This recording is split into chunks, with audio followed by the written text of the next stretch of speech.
Good afternoon girls. बेटा मैंने अभी आपको इससे फर्स्ट लेक्चर में ये आपको एग्जाम्पल करवा रही थी, एग्जाम्पल नंबर 1। और एक्चुअली उस वीडियो में लास्ट में बेटा कुछ मिस्टेक हो गई थी, तो वो मैंने स्टॉप कर दी थी वहाँ पर। तो हम स्टार्टिंग से एक बार ये एग्जाम्पल करते हैं। देखो मैं आपको ये वाला एग्जाम्पल करवा रही थी, example number 1, solve the differential equation. ठीक है ना। तो हमने इसमें कैसे किया था, हमें एक इक्वेशन गिवन थी, उस इक्वेशन में सबसे पहले हमने क्या किया, क्रॉस मल्टीप्लाई करके dy अपॉन dx की वैल्यू को फाइंड आउट किया। यहाँ पे माइनस का साइन था तो हमने पूरी टर्म को माइनस से मल्टीप्लाई किया था, तो हमारे पास dy अपॉन dx की ये टर्म आ गई थी। उसके बाद हमें क्या करना था, जब हमारा फंक्शन इस फॉर्म में आ जाएगा तो तब हमें उसको कंपेयर करना था विद दिस फॉर्म। ठीक है ना।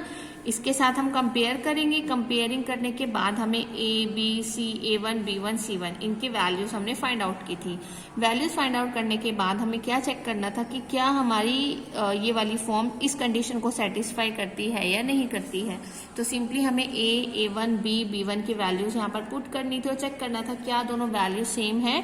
बट ये दोनों वैल्यूज इक्वल नहीं थी, तो हमारे पास ये कंडीशन क्या कर गई, सेटिस्फाई कर गई। ठीक है। आफ्टर दिस हमें क्या करना था कि हमने स्मॉल x को capital X plus h let करना था और स्मॉल y को capital Y plus k let करना था।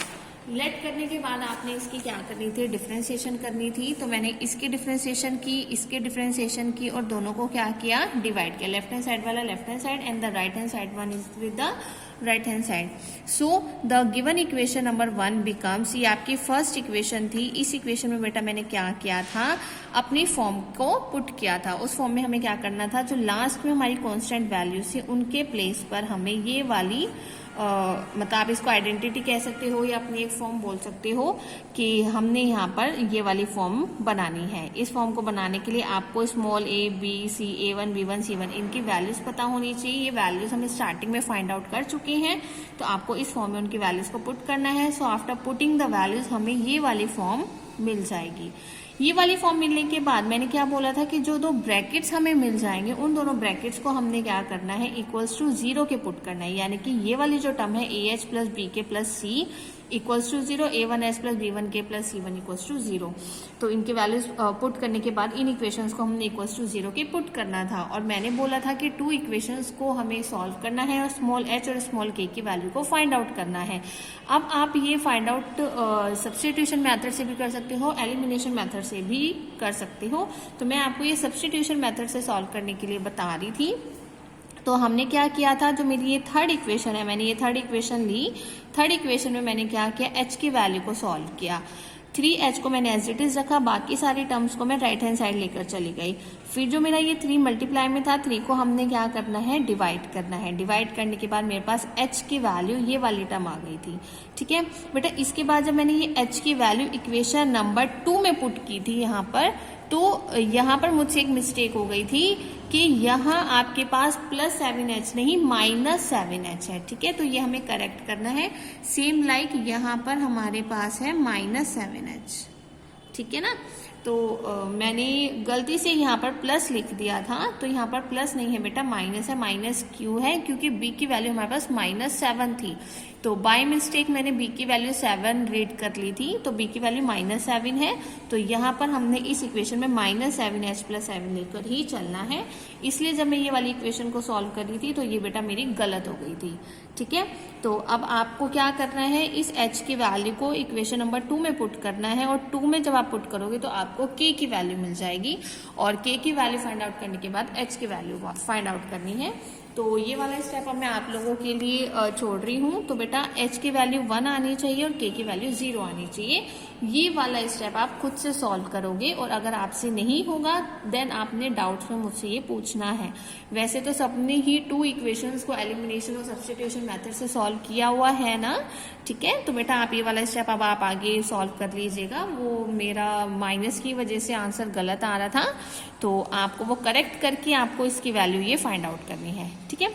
जब h की वैल्यू 1 और k की वैल्यू 0 आ जाएगी तो आपको इक्वेशन नंबर 4 कौन सी है बेटा, ये वाली। ठीक है। This is your equation number 4। इस इक्वेशन में आपको h की वैल्यू 1 और k की वैल्यू 0 पुट करनी है। तो मैंने यहाँ पर k और h दोनों की वैल्यूज को 0 और 1 पुट किया। पुट करने के बाद देखो ये वाली टर्म इसके साथ कैंसिल हो जाएगी, ये वाली टर्म इसके साथ कैंसिल हो जाएगी, ये भी 0, ये भी 0, तो ये सारी की सारी टर्म हमारी क्या हो गई, कैंसिल हो गई हैं। तो अब हमारे पास लास्ट में जो टर्म बची है वो ये वाली टर्म बची है। और मैंने आर्टिकल में आपको यही बताया था कि after putting the value of h and k in this form, हमारे पास इक्वेशन इस फॉर्म में रिड्यूस होनी चाहिए। इस फॉर्म में रिड्यूस हो गई तो इसका मतलब this is your homogeneous equation. अब मैं इसको क्या बोलूंगी कि ये मेरी क्या हो गई, होमोजीनियस इक्वेशन हो गई। अब जब होमोजीनियस इक्वेशन हो गई उसके बाद आपको स्टेप पता ही है कैसे करना है।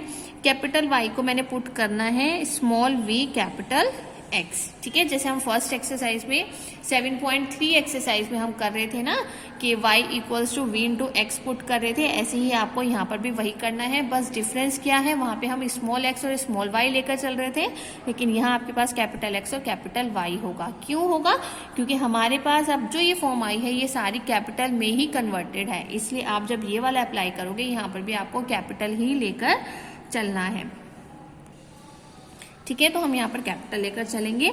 अब आपको इसकी क्या करनी है, डिफरेंशिएशन करनी है। चलो मैं x के रेस्पेक्ट में डिफरेंशिएट करी हूँ, जब इसका करूंगी x के रेस्पेक्ट में तो ये क्या हो जाएगा, dy अपॉन dx। यहाँ पे u इंटू v वाली फॉर्म लगाएंगे तो u as it is v की differentiation plus v as it is u की डिफरेंशिएशन, ठीक है। तो हमारे पास ये वाली टर्म आ गई।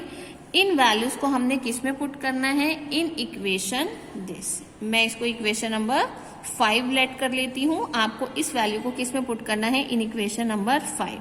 So putting the value of dy upon dx and capital Y in equation number 5। आपको इक्वेशन नंबर 5 में इनकी वैल्यूज को पुट करना है। क्लियर है बेटा। तो हमारे पास इक्वेशन क्या हो जाएगी, v plus x dv upon dx। बेटा ये जो v है ये स्मॉल है, ये कैपिटल नहीं है, बस आप ये प्लीज ध्यान रखना। इसलिए मैं v को ना थोड़ा ऐसे बना रही हूँ, इट मीन्स कि ये आपका स्मॉल में है और क्या ये आपका कैपिटल में है, ठीक है। अब हम वैल्यू पुट करेंगे तो क्या होगा, 3v capital x minus 7x divided by 3x minus 7vx, ठीक है। तो मैंने यहाँ पर बस सिंपली क्या किया है, वैल्यूज पुट की हैं इन फिफ्थ इक्वेशन। अब देखो यहाँ पर x कॉमन आ रहा है, यहाँ पर भी x कॉमन आ रहा है, तो मैं क्या कर रही हूँ, x कॉमन ले रही हूँ न्यूमरेटर में भी और डिनोमिनेटर में भी, ठीक है ना। तो x कॉमन ले लेंगे तो ये हमारा क्या हो जाएगा, कैंसिल। तो हमारे पास वैल्यू क्या बच गई, 3v minus 7 upon 3 minus 7v, ठीक है। चलो लेफ्ट हैंड साइड में मेरे पास क्या था, v plus x dv upon dx। v plus में है, v हम क्या लेकर जा रहे हैं, राइट हैंड साइड, तो प्लस में था तो राइट हैंड साइड में जाकर वो क्या हो जाएगा, माइनस में हो जाएगा। So minus v। अब आपको पता ही है क्या करना है, आपको एलसीएम लेना है। यहाँ पर हम एलसीएम ले रहे हैं, एलसीएम लेकर क्या आएगा, 3 माइनस 7v। तो ये क्या होगा, 3v minus 7 minus 3 plus 3 minus 7v into v। तो मैंने सिंपली क्या किया बेटा, इसका एलसीएम लिया। एलसीएम लेना आप सबको आता ही है ना, मैंने बहुत बार आपको बताया है एलसीएम कैसे लेते हैं। तो यहाँ पर हमने एलसीएम लिया। अब हमें क्या करना है, सिंपली इसको सिंप्लीफाई करना है, ठीक है। तो मेरे पास ये सिंप्लीफाई हम कर रहे हैं। सिंपल मैंने क्या किया, v की मल्टीप्लाई पहले मैं 3 के साथ करूंगी, फिर v की मल्टीप्लाई मैं इसके साथ करूंगी, ठीक है। तो अब देखो ये दोनों वैल्यूज कैंसिल हो जाएंगी, ये वाली टर्म लेफ्ट रह जाएगी। मैं क्या कर रही हूँ, 7 कॉमन ले रही हूँ। 7 कॉमन लेने के बाद मैंने यहाँ पर इसकी वैल्यू को सॉल्व किया है। तो ये आपकी किसकी वैल्यू आ गई है, dv अपॉन dx की, ठीक है। अब बस सिंपल हमें क्या करना है, वेरिएबल्स को सेपरेट करना है। एक साइड हम v के वेरिएबल्स लेंगे, एक साइड हम x के वेरिएबल्स लेंगे, ठीक है। तो कैसे करते हैं, चलो v वाले इस साइड ले लेते हैं, dv 3 minus 7v upon 7v square minus 1, और राइट हैंड साइड पे मैं x वाले वेरिएबल्स ले रही हूँ। तो हमने यहाँ पर क्या किया, सेपरेट किया वेरिएबल्स को, तो ये दोनों टर्म हमारी क्या हो गई, सेपरेट हो गई। अब बेटा ध्यान से देखो, जब हम सेपरेट कर देते हैं वेरिएबल्स को तो उसके बाद हम इंटीग्रेशन करते हैं, लेकिन आप यहाँ पर देखो हमारे पास जो ये वाली टर्म है, क्या हम इसको इंटीग्रेट कर सकते हैं, थोड़ा सा टिपिकल है क्योंकि यहाँ पर कोई आइडेंटिटी भी नहीं बन रही है, कोई फॉर्मूला भी नहीं बन रहा है। तो इसको इंटीग्रेट करने से पहले बेटा यहाँ पे मैं पार्शियल फ्रैक्शन का यूज कर रही हूँ। पार्शियल फ्रैक्शन से हमने इसको सॉल्व करना है। ठीक है, पार्शियल फ्रैक्शन में आपको समझा चुकी हूँ, आपने इस टर्म को पार्शियल फ्रैक्शन से सॉल्व करना है। सो ये आपको करना है, ये वाला स्टेप, इसको पार्शियल फ्रैक्शन से सॉल्व करना है। So after solving this by using partial fraction आपके पास ये वाली टर्म आ जाएगी। ठीक है, तो मैं डायरेक्ट लिख रही हूँ, ये बाकी स्टेप आपको खुद करना है। ठीक है, ये आपको पार्शियल फ्रैक्शन से सॉल्व करना है। अगर फिर भी किसी को इसमें डाउट आएगा, पार्शियल फ्रैक्शन से सॉल्व नहीं होगा, तो आपने ये मुझसे पूछना है। ठीक है, तो पार्शियल फ्रैक्शन से जब हम इसको सॉल्व करेंगे वैल्यू आएगी, उसके बाद हम इसको क्या करेंगे, इंटीग्रेट करेंगे। ठीक है, अब हम इंटीग्रेशन करते हैं 1 by 1।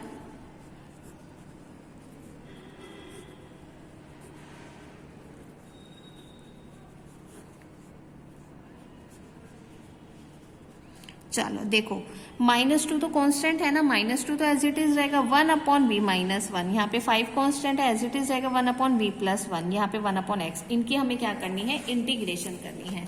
चलो इंटीग्रेशन करते हैं, तो हमारे पास क्या आएगा, -2 तो कांस्टेंट था, एज इट इज 1/v -1 की इंटीग्रेशन क्या होगी, log v - 1। उसके बाद -5 एज इट इज था, ठीक है, कांस्टेंट है, और 1/log v + 1 की इंटीग्रेशन क्या हो जाएगी, log v + 1 इक्वल 1/x की इंटीग्रेशन हमारी क्या हो जाएगी, log x। ठीक है, तो हमने यहाँ पर सिंपल क्या किया है, ये वाली टर्म को, इन सबको हमने क्या किया है, इंटीग्रेट किया है। ठीक है, एक चीज और बेटा, जब आप इसको सॉल्व करोगे ना, देखो यहाँ पर 7 कांस्टेंट है, और मैंने जो पार्शियल फ्रैक्शन आपको बताया था उसमें हम कांस्टेंट वैल्यू को पार्शियल फ्रैक्शन में यूज नहीं करते हैं। तो मैं यहाँ पर सिंपल क्या कर रही हूँ, 7 को ना यहाँ पर क्रॉस मल्टीप्लाई कर देते हैं, तो 7 को यहाँ से रिप्लेस करते हैं, तो ये आपका 7 यहाँ आ जाएगा। ठीक है, ये यहाँ पे मान लीजिए 7 यहाँ पर आ जाएगा, तो 7 यहाँ से हम क्या कर रहे हैं, क्रॉस मल्टीप्लाई करके हटा रहे हैं। तो आप इसका पार्शियल फ्रैक्शन कर लेना, क्योंकि अगर आप 7 लिख के पार्शियल फ्रैक्शन करोगे तो आप कंफ्यूज हो जाओगे, क्योंकि कांस्टेंट की कोई कंडीशन मैंने आपको नहीं बताई थी। तो 7 को मैं यहाँ से हटा रही हूँ, क्रॉस मल्टीप्लाई मैंने किया, तो 7 को मैंने यहाँ पर इसके साथ मल्टीप्लाई किया। सो अब आप इसकी पार्शियल फ्रैक्शन कर लेना, और v² - 1 का मैंने आपको बताया ही था, जो कंडीशन थी पार्शियल फ्रैक्शन की, उसकी हेल्प से आपको इसको सॉल्व करना है। तो यहाँ पर आपका क्या आएगा, 7 dx/x। ऐसे ही मैं यहाँ पर भी लिख रही हूँ 7 dx/x। तो आफ्टर इंटीग्रेटिंग यहाँ पर भी आपके पास क्या आ जाएगा, 7 log x plus log c। ठीक है, एक कांस्टेंट टर्म भी हम ऐड करते हैं, तो यहाँ पर हमने क्या कर दिया, प्लस log c। अब बस लास्ट में आपको क्या करना है, इसको सिंप्लीफाई करना है। चलो सिंप्लीफाई करते हैं, कैसे करेंगे, देखो बेटा, यहाँ पर ना आपके पास जो ये टर्म्स है नेगेटिव है, अगर मैं इनको राइट हैंड साइड ले जाऊंगी तो पॉजिटिव हो जाएंगी। तो चलो राइट हैंड साइड ले जाते हैं, नेगेटिव है तो ये क्या हो जाएगा, पॉजिटिव। ये भी नेगेटिव है तो क्या हो जाएगा, positive, equals to log c। ठीक है, तो हमने क्या किया, इन दोनों टर्म्स को मैं राइट हैंड साइड ले जाऊंगी, जब राइट हैंड साइड ले जाऊंगी तो ये पॉजिटिव हो जाएंगी। बस मैंने यहाँ पर लिखने के लिए क्या किया, इधर ही टर्म्स को लिख दिया, और log c को मैंने यहीं पर लिख दिया। ठीक है, तो मैंने क्या किया, सिंपल इन दोनों वैल्यूज को राइट हैंड साइड लेकर जाएंगे। अब मैं यहाँ पर log की आइडेंटिटीज अप्लाई कर रही हूँ।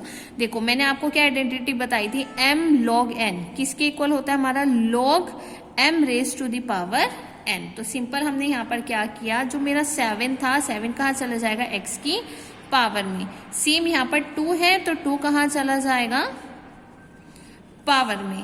सेम 5 है, 5 भी कहाँ चला जाएगा, पावर में। तो ये हम यहाँ पर क्या कर रहे हैं, log की आइडेंटिटी को यूज कर रहे हैं। क्लियर है। अब देखो log m plus log n plus log w किसके इक्वल होता है, log m इंटू n के। तो आपके पास ये सारी की सारी टर्म कहाँ आ जाएगी, मल्टीप्लाई में। तो बेटा यहाँ पे ना आप log की आइडेंटिटीज यूज कर रहे हो, तो उन आइडेंटिटीज को यूज करके मैंने यहाँ पर इसको और सिंप्लीफाई किया है। अब log से log कैंसिल हो जाएगा, तो आपके पास लेफ्ट क्या रहेंगी, ये वाली टर्म्स। ठीक है, चलो नाउ एट द एंड आपने कैपिटल Y को क्या लेट किया था, स्मॉल vx। तो मैंने यहाँ पर अब लास्ट में क्या करना है, v के प्लेस पर मैं क्या पुट करूंगी, कैपिटल Y अपॉन x। यहाँ से मैंने क्या किया, स्मॉल v की वैल्यू को फाइंड आउट किया, इस स्मॉल v की वैल्यू को आपको इस इक्वेशन में पुट करना है। तो आपके पास क्या होगा, x raise to the power 7, v के प्लेस पर क्या आएगा y upon x minus 1 whole square, then y upon x plus 1 whole raise to the power 5 equals to c। ठीक है, तो सिंपल, बस लास्ट में आप हर क्वेश्चन में क्या कर रहे हो, v की वैल्यू तो पुट कर रहे हो ना, तो v की वैल्यू हम यहाँ पर पुट करेंगे y अपॉन x, तो हमारे पास ये वाली टर्म आ जाएगी। ठीक है, अब बस इसके बाद आपको क्या करना है, आपके पास ये सारी की सारी टर्म्स है ना, आपने इनको क्या करना है, सॉल्व करना है, सिंप्लीफाई करना है। सिंप्लीफाई करके बस आपको अपने टर्म को रिड्यूस करके इसका सॉल्यूशन निकालना है। तो आपके पास ये वाली टर्म आ जाएगी। क्लियर है, आप इनका एलसीएम फाइंड आउट करोगे। देखो कैसे करना है बेटा, लास्ट में इसका एलसीएम ले लूँ ना, यहाँ पे इसका एलसीएम क्या आ जाएगा x, तो ये क्या होगा y माइनस एक्स का होल स्क्वायर। ऐसे ही मैं यहाँ पर एलसीएम ले रही हूँ। ठीक है, अब देखो एक्स स्क्वायर से ये कैंसिल, x5 से कैंसिल, तो हमारे पास x raise to the power 7 इन दोनों के साथ कैंसिल हो जाएगा। तो मेरे पास y minus x raise to the power 2 y plus x raise to the power 5 term आ जाएगी। ठीक है, लेकिन ये तो मैंने यहाँ पर क्या किया था, अपनी इक्वेशन को रिड्यूस किया था कैपिटल Y और कैपिटल X की फॉर्म में। सो मैं अब लास्ट में क्या करूंगी बेटा, हमने स्टार्टिंग में क्या किया था, स्मॉल x को क्या लेट किया था, कैपिटल X प्लस 1 और कैपिटल X प्लस H, और स्मॉल y को हमने क्या लेट किया था, कैपिटल Y प्लस K। ठीक है ना, तो हमने क्या किया था, स्टार्टिंग में x प्लस एच और y प्लस के लेट किया था ना, और आप यहाँ पर h और k की वैल्यू फाइंड आउट कर चुके हो। तो h की वैल्यू क्या आई थी 1 और k की वैल्यू क्या आई थी 0। तो लास्ट में आपको बस क्या करना है, जब आपके पास एक इक्वेशन आ जाएगी उसमें आपको क्या करना है, इनकी वैल्यूज को पुट करना है। क्लियर है, कैसे करेंगे, यहां से आप कैपिटल X की वैल्यू निकालो, 1 इधर चला जाएगा तो क्या x minus 1 equals to capital X। Same capital Y किसके इक्वल आएगा, स्मॉल y के। तो आपने ये वैल्यूज कैपिटल X और कैपिटल Y की यहाँ पर पुट करनी है। तो कैपिटल Y के प्लेस पर क्या आ जाएगा, स्मॉल y, कैपिटल X के प्लेस पर क्या आ जाएगा, x minus 1 whole square. Same like capital Y के प्लेस पर स्मॉल y और कैपिटल X के प्लेस पर x minus 1 raise to the power 5। This is your required solution. Clear है, तो बेटा आपको इस अकॉर्डिंगली अपने क्वेश्चन को सॉल्व करना है। ठीक है, चलिए अब नेक्स्ट एग्जाम्पल देखो, एग्जाम्पल नंबर 2। एग्जाम्पल नंबर 2 बेटा आपका केस ऑफ फेलियर है, ये आपको ट्राई करना है, लेकिन मैं आपको इसके हिंट समझा रही हूँ। देखो, सोल्व द डिफरेंशियल इक्वेशन, हमें एक डिफरेंशियल इक्वेशन गिवन है। ठीक है, कैसे करेंगे, सबसे पहले वही आपको क्या करना है, क्रॉस मल्टीप्लाई करना है और dy अपॉन dx की वैल्यू फाइंड आउट करनी है। वैल्यू फाइंड आउट कर लेंगे, इसके बाद फर्स्ट आपको क्या करना है, कंपेयर करना है। कंपेयर करने के बाद आपको small a, small b, a1, b1 इनकी वैल्यूज मिल जाएंगी। फिर आपको चेक करना है, तो इस वाले क्वेश्चन में बेटा ये दोनों क्या आ जाएंगे, इक्वल आ जाएंगे। इक्वल आ जाएंगे इसका मतलब ये क्या आ जाएगा आपका, केस ऑफ फेलियर। ठीक है ना, तो केस ऑफ फेलियर के लिए मैंने आपको ये वाला आर्टिकल कराया था ना, इसमें मैंने आपको ये स्टेप्स बताए थे। अब ये स्टेप्स हमें यहाँ पर करने हैं। चलिए देखिए कैसे करेंगे। सबसे पहले देखो, ये जो आपका ब्रैकेट है ना, इस ब्रैकेट को आपको किसके इक्वल ऐड करना है, z के इक्वल ऐड करना है, और आपको इसकी क्या करनी है, डिफरेंशिएशन करनी है। 2x की डिफरेंशिएशन क्या हो जाएगी 2, क्योंकि x की डिफरेंशिएशन क्या होती है 1, और y की डिफरेंशिएशन क्या हो जाएगी dy अपॉन dx। z की क्या होगी 1, लेकिन साथ में आप क्या लिखोगे dz अपॉन dx। 2 इधर पॉजिटिव है, तो जब मैं राइट हैंड साइड ले जाऊंगी तो क्या हो जाएगा नेगेटिव। अब आपको क्या करना है, इनकी वैल्यूज को इक्वेशन में पुट करना है। कौन सी इक्वेशन में पुट करना है, in equation number 1। dy upon dx की वैल्यू ये मैंने फाइंड आउट कर ली है, और यहाँ पे आपको वैल्यू पुट करना है। तो आपके पास dy अपॉन dx की वैल्यू मैंने यहाँ पे पुट किया है, और यहाँ पर हमने इसकी वैल्यू पुट की है, जो मैंने 2x प्लस y को क्या ऐड किया था, z। तो 2x प्लस y के प्लेस पर क्या आ जाएगा, z प्लस 1, ऐसे ही 2z माइनस 1। तो आफ्टर पुटिंग द वैल्यूज आपको ये वाली इक्वेशन मिल जाएगी। क्लियर है, 2 इधर नेगेटिव है, इधर जाकर पॉजिटिव हो जाएगा। तो आपने इस वाली टर्म को यहाँ पर एलसीएम लेकर इसको सॉल्व करना है, और dz अपॉन dx की वैल्यू को फाइंड आउट करना है। फाइंड करने के बाद आपको वेरिएबल्स को सेपरेट करना है। तो आप लेफ्ट हैंड साइड सारे z वाले वेरिएबल्स लोगे, और राइट हैंड साइड आप x वाले वेरिएबल्स को ले लोगे। ठीक है, 3 कांस्टेंट है, 3 मैंने यहाँ पर कॉमन ले लिया, और 2z minus 1 upon z minus 1 को हमने यहाँ पर क्या किया, सॉल्व किया। कैसे सॉल्व करेंगे, देखो अगर मेरे पास है 2z minus 1 upon z minus 1, अगर मैं इस वाले टर्म को इस अकॉर्डिंगली लिखती हूँ, ब्रेक करती हूँ, तो ये वाली टर्म हमारे पास सॉल्विंग के बाद यही टर्म देती है। तो सिंपली आपको क्या करना है, इस टर्म को ब्रेक करना है और ये वाली टर्म ब्रेक होकर आपकी इस फॉर्म में कन्वर्टेड हो जाएगी। ठीक है, बस आफ्टर सेपरेटिंग द वेरिएबल्स आपको लास्ट स्टेप क्या करना होता है, इंटीग्रेट करके आपको लास्ट में क्या मिल जाएगा, आपका रिक्वायर्ड सॉल्यूशन।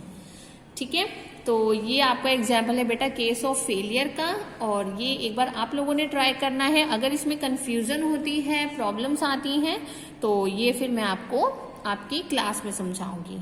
ठीक है, वैसे मेरे अकॉर्डिंगली प्रॉब्लम नहीं आनी चाहिए। इसमें सिर्फ एक ही स्टेप ऐड हो रहा है कि अगर ये वाली कंडीशन हमारी इक्वल आ रही है, तो इक्वल आने के बाद आप सिंपल क्या करोगे, जो ये ब्रैकेट वाली टर्म है ना, उसको z लेट करके डिफरेंशिएट करना है, डिफरेंशिएट करके वैल्यू पुट करनी है, और पुट करके वही स्टेप फॉलो करना है, पहले सेपरेट करना है और लास्ट में आपको इंटीग्रेट करना है। ठीक है, तो ये थी आपकी एक्सरसाइज 7.4।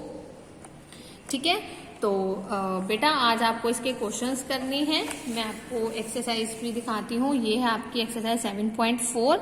इसमें फर्स्ट क्वेश्चन देखो, ये तो आपको ऑलरेडी उसी फॉर्म में है। इसमें तो आपको बस a/a1 इक्वल्स टू b/b1 वाली कंडीशन चेक करनी है कि वो इक्वल है या नॉट इक्वल है। अगर नॉट इक्वल है तो आप फर्स्ट वाले आर्टिकल के स्टेप्स फॉलो करोगे, और अगर इक्वल आ रहे हैं तो आप केस ऑफ फेलियर वाला कंडीशन फॉलो करोगे।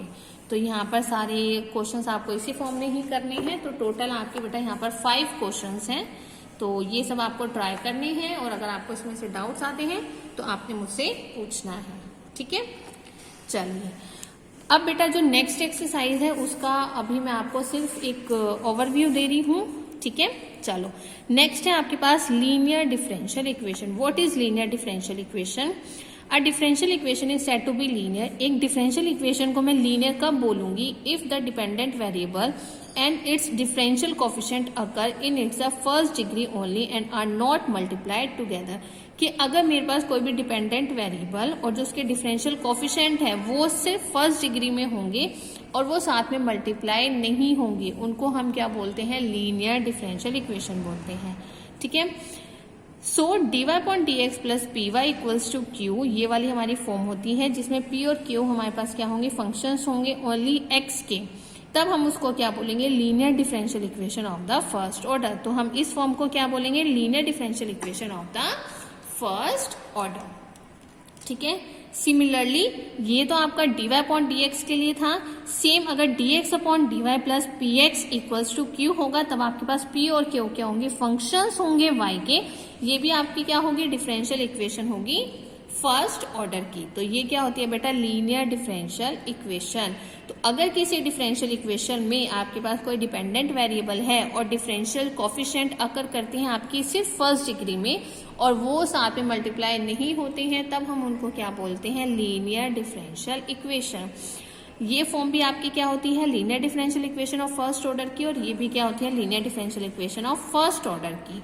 बट यहाँ पे आपके पास p और q फंक्शंस होंगे x के लिए, और यहाँ पर p और q फंक्शंस होंगे आपके y के लिए। ठीक है, चलिए इसके बाद नेक्स्ट आता है आपका to solve the linear differential equation. अगर मुझे लीनियर डिफरेंशियल इक्वेशन को सॉल्व करना है तो हम कैसे करेंगे?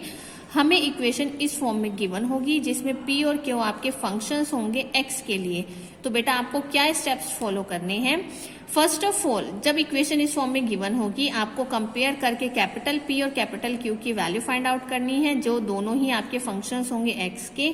After this multiply both sides of the equation number 1 by e raise to the power integration of p dx। यानी कि हमें पहले इसकी वैल्यू को फाइंड आउट करना है। फाइंड आउट करने के बाद जो इसकी वैल्यू आएगी उसकी इस इक्वेशन में क्या करनी है? मल्टीप्लाई करनी है। तो जब मैं इस इक्वेशन में मल्टीप्लाई करूंगी तो मेरी इक्वेशन कुछ इस फॉर्म में आ जाएगी। ठीक है ना, तो आपको ये सारा देखने की जरूरत नहीं है, बस आपको ये पता होना चाहिए कि आपको इसकी वैल्यू निकालकर जो भी इसकी वैल्यू फाइंड आउट होगी आपको इस इक्वेशन में उसको पुट करना है। ठीक है ना, पुट करेंगे, मल्टीप्लाई करेंगे तो आपको इस फॉर्म में एक इक्वेशन मिल जाएगी। इस फॉर्म में इक्वेशन जब हमें मिल जाएगी उसके बाद हमें क्या करना है? उसको इंटीग्रेट करना है। Integrate with respect to x। तो जब मैं इंटीग्रेट करूंगी तो मेरे पास ये इक्वेशन एक बनेगी। इस इक्वेशन की फॉर्म या इस इक्वेशन की हेल्प से हम क्या निकालेंगे? अपना एक रिक्वायर्ड सॉल्यूशन फाइंड आउट करेंगे। क्लियर है? तो ये तो एक आर्टिकल की फॉर्म में मैंने आपको समझाया था, एक मैं आपको इसकी शॉर्टकट में बताती हूँ कि आपका फर्स्ट स्टेप क्या होगा। एक तो आपको क्वेश्चन इस फॉर्म में गिवन होगा जिसमें पी और क्यू क्या होगा, वाई के फंक्शंस होंगे, और लास्ट में जब आपको इसका सॉल्यूशन निकालना है तो आपको इस इक्वेशन को फॉलो करना है, ठीक है, जिसमें आपके पास x into e raise to the power integration of p देखो कोई फंक्शन होगा ना x का, q भी कोई फंक्शन होगा x का, तो जो भी वो p और q फंक्शंस होंगे उनको यहाँ पर पुट करना है और इस इक्वेशन को सॉल्व करके हमें अपना सॉल्यूशन फाइंड आउट, ठीक है। तो हमें उसके बाद अपना equation by using this equation हमें अपना फाइंड आउट करना है, ठीक है। नाउ एक ही रिमार्क है बेटा, रिमार्क में वो हमें क्या कह रहा है, the factor this e raise to the power integration of p d x, जैसे आप इसकी वैल्यू फाइंड आउट करोगे ना उसके बाद आपको मल्टीप्लाई करना है, so the left hand side of the differential equation becomes a differential coefficient of some function of x and y. तो जब हम इसकी मल्टीप्लाई करेंगे तो जो लेफ्ट हैंड साइड होगी हमारी डिफरेंशियल इक्वेशन की वो एक डिफरेंशियल कोफिशिएंट बन जाएगी हमारे फंक्शन ऑफ एक्स और वाई की, तब हम उसको क्या बोलेंगे, इंटीग्रेटिंग फैक्टर बोलेंगे, ठीक है। तो अगर मेरे पास ये एक फैक्टर है और ये फैक्टर को हम मल्टीप्लाई करते हैं तो जो मेरी लेफ्ट हैंड साइड होगी डिफरेंशियल इक्वेशन की वो मेरी क्या बन जाएगी, एक डिफरेंशियल कोफिशिएंट बन जाएगी for the function x and y, तब हम उसको क्या बोलेंगे, इंटीग्रेटिंग फैक्टर, ठीक है। एक और रिमार्क में वो हमें कह रहे हैं the coefficient of dy upon dx और dx upon dy in the above equation must be unity. ये चीज आपको ध्यान रखनी है बेटा, जैसे आपको जो इक्वेशन गिवन होगी इस फॉर्म में आपके पास dx अपॉन dy, इसके साथ जो कोफिशिएंट है वो हमेशा 1 ही होना चाहिए। अगर कोई और कोफिशिएंट होगा तो हम उसको चेंज करेंगे या किसी भी मेथड से उसको सॉल्व करेंगे। तो यहाँ पर आपके पास dx upon dy either dy upon dx के साथ जो कोफिशिएंट है वो हमेशा 1 ही होना चाहिए, ठीक है। नाउ सम इम्पोर्टेंट रिजल्ट है बेटा आपके पास कि अगर e raise to the power log x है तो वो किसके इक्वल होगा, x के। Same like e raise to the power 2 log x किसके इक्वल होगा, e log x स्क्वायर के, जिसको हम फर्दर आगे किसके इक्वल लिखेंगे, x स्क्वायर के इक्वल लिखेंगे। Same like e raise to the power minus log x equal to a raise to the power log x minus 1, further आगे किसके इक्वल होगा, log 1 अपॉन x के, और ये फर्दर आगे किसके इक्वल होगा, 1 अपॉन x के। तो बेटा ये आपके पास कुछ कंडीशंस हैं, कुछ आइडेंटिटीज की तरह ही आप ले सकती हो कि आप इस प्लेस पर इसको ये भी पुट कर सकते हो, क्लियर है। तो ये आपकी एक्सरसाइज 7.5 के कुछ बेटा बेसिक्स हैं, ठीक है। बाकी इनके क्वेश्चंस हम नेक्स्ट लेक्चर में करेंगे, क्लियर है। तो आज आपको 7.4 तक क्वेश्चंस को सॉल्व करना है, कल हम 7.5 और 7.6 एक्सरसाइज करेंगे, ठीक है। Thank you.